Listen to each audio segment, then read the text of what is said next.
எல்லாருக்கும் வணக்கங்க. இப்போ ரீசெண்டாக ஒரு இன்சிடென்ட் நடந்திருக்கு. ஷாக்கிங்காக இருக்கிற மாதிரி இருக்குது. அது என்னங்கிறத பார்க்கலாம் வாங்க, வீடியோக்குள்ளே போகலாம்.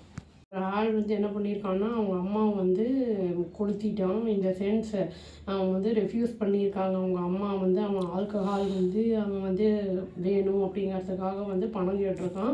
அவங்க அம்மா ரெஃப்யூஸ் பண்ணியிருக்காங்க, முடியாதுன்னு சொல்லி மறுத்துருக்காங்க. அதனால் நெருப்பை வச்சு கொளுத்தி விட்டாங்க. அவங்க அம்மா விக்டிம் பேர் என்ன எஸ்தர்னு சொல்லிட்டு 65 வயசு ஆகுது. பெரியநாதம் அப்படின்னு செங்கல்பட்டு டிஸ்ட்ரிக்டில் இருக்குது. அவங்க என்னென்னா 70% பேர்ன்ஸோட இருந்திருக்காங்க. அவங்க ஹாஸ்பிட்டலில் அட்மிட் பண்ணப்பட்டு பலன் அளிக்காமல் அவங்க இறந்துட்டாங்க தேர்ஸ்டே அன்னைக்கு கவர்மெண்ட் ஹாஸ்பிட்டலில். அது அவங்க பையன் பேர் என்னன்னா டி வின்சென்ட் ராயரத்னம் அப்படின்னு சொல்லிட்டு 45 வயசு ஆகுது அந்த ஆளுக்கு.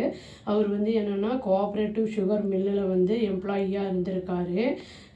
திருவாலங்காடு அப்படின்னு திருவள்ளூர் டிஸ்ட்ரிக்டில். சஸ்பெண்டும் ஆயிருந்திருக்காரு இந்த சர்வீஸ்லேருந்து. ஏன்னா அந்த ஆல்கஹாலிசம்னால அதை ரொம்ப கன்சியூம் பண்ணிட்டுலாம் போயிருப்பார் போல். அதனால் சஸ்பெண்ட் பண்ணியிருந்திருக்காங்க.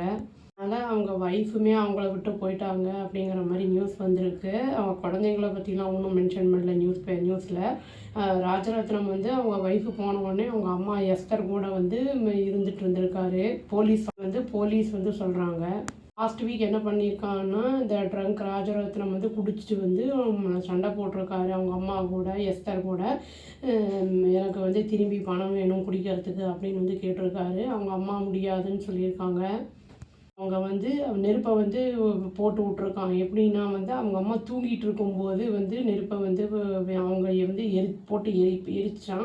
நெய்பர்ஸ் அவங்க மெடிக்கல் காலேஜுக்கு கூட்டிகிட்டு போயிருக்காங்க. அவங்க அம்மா கத்தியிருப்பாங்க போல் பேர்ன் இன்ஜுரிஸு. அதை கூட்டிகிட்டு போனதுக்கு அந்த டைமில் யூஸ்லெஸ்ஸாக போயிடுச்சு அது. ராஜரத்னத்தை இப்போது போலீஸ் அரெஸ்ட் பண்ணிட்டாங்க. மர்டர் பண்ணியிருக்கான் அப்படிங்கிறதுனால ஜுடிஷியல் கஸ்டடியிலையும் வச்சுருக்காங்க. நான் ஏற்கனவே நிறைய வீடியோஸ் போட்டிருக்கேன். இந்த மாதிரி அடிக்ஷன்ஸ் எல்லாம் என்னெல்லாம் பண்ணும் அப்படிங்கிற மாதிரிலாம். இது அடிக்ஷன் இருக்கிறவங்களுக்கு பணம் வேணும். அந்த மாதிரி அவங்களுக்கு பணம் இல்லை அப்படிங்கும்போது எந்த எக்ஸ்ட்ரீமுக்கு வேணால் போவாங்க. இவங்க பாருங்கள், அவங்க அம்மாவையே இது பண்ணியிருக்காங்க. இப்போ இந்த மாதிரி இருக்கிறவங்க வேறு யாரை வேணால் எது வேணால் பண்ணுவாங்க. பணம் வேணுங்கிறதுக்காக திருடலாம், இல்லாட்டி கொலை பண்ணலாம், அந்த மாதிரிலாம் எது வேணால் நடக்கலாம்.